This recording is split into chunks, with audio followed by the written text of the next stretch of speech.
क्या होता है, कभी कभी जैसे थोड़ी देर पहले हम सही और गलत की बात कर रहे थे कि हम कुछ किसी को समझाना चाहते हैं लेकिन उल्टी बात हम पर आ जाती है कि हम ही गलत हैं और हमें मान लेना पड़ता है कि हम ही गलत हैं।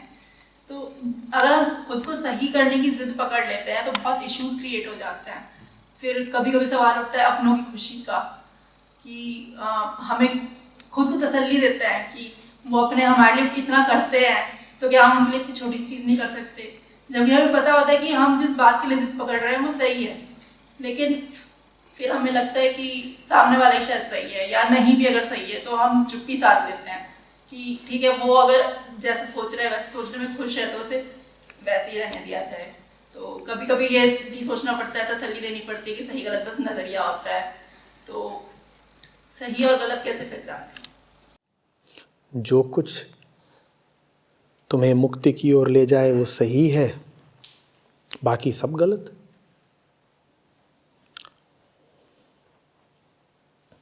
कोई अगर बंधनों में कहता है कि खुश है तो उसकी खुशी दो कौड़ी की है, उसकी खुशी को कोई आदर मत दे देना।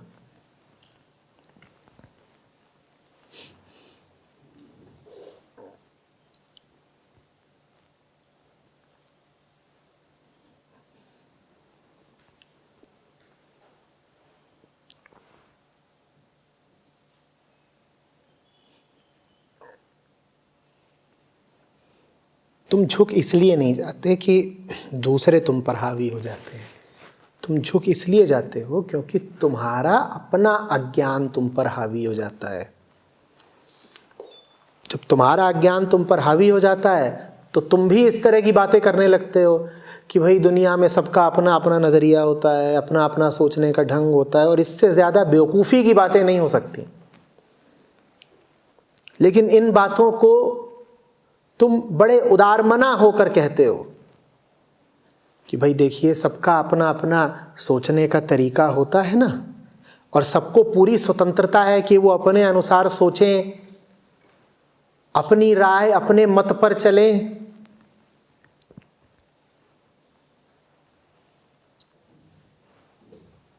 ये परम अज्ञान की बात है। मुक्त जनों, प्रबुद्ध जनों के सामने ऐसी बात करोगे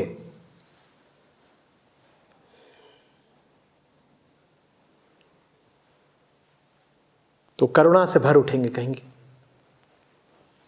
कितनी खराब हालत है जो ऐसी पागलपन की बातें बकी जा रही हैं।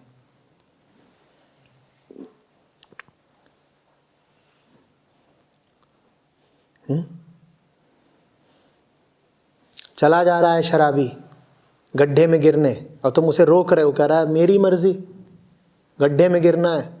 तुम उसे बोलोगे कि देखिए व्यक्तिगत स्वतंत्रता की बात है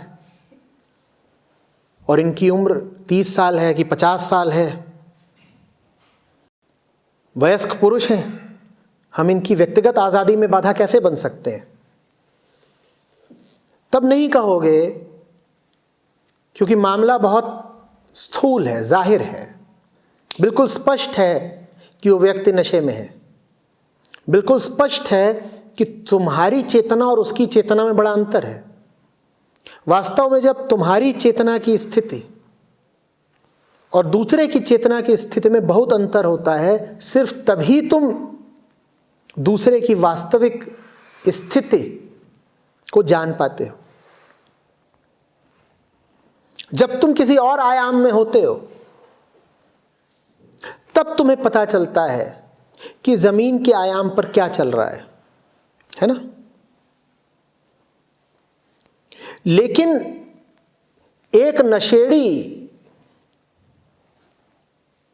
के लिए दूसरे नशेड़ी को गलत कह पाना बड़ा मुश्किल है, क्योंकि दोनों की चेतना की स्थिति एक ही है।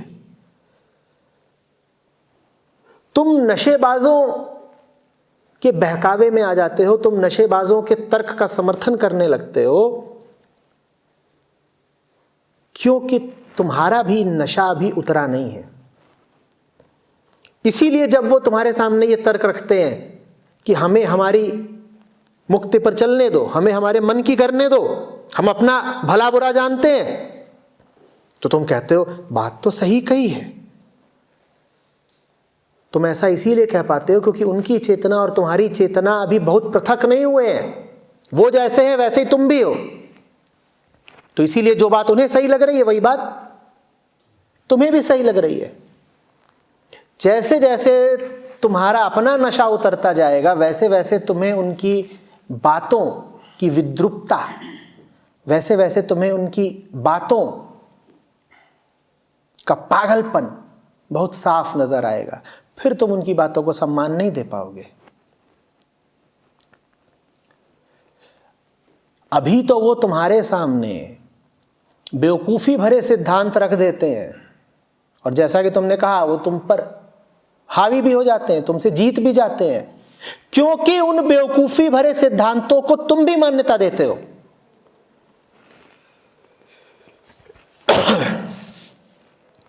है ना?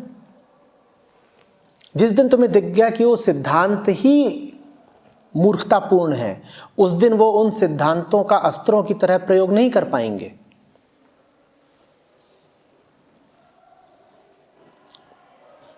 अभी तो वो मेरी मर्जी इस सिद्धांत को अस्त्र की तरह इस्तेमाल करते हैं, है ना?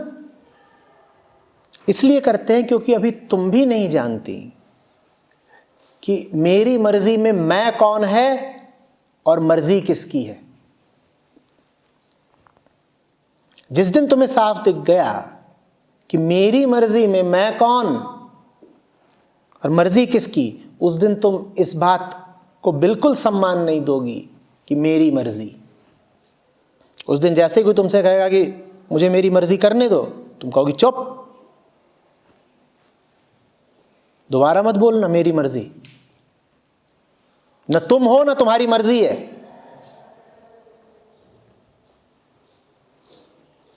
तुम तो गहरे नशे में हो, तुम अभी हो कहां? और गहरे नशे में कोई कुछ बक रहा हो उसे उसकी मर्जी नहीं कहते।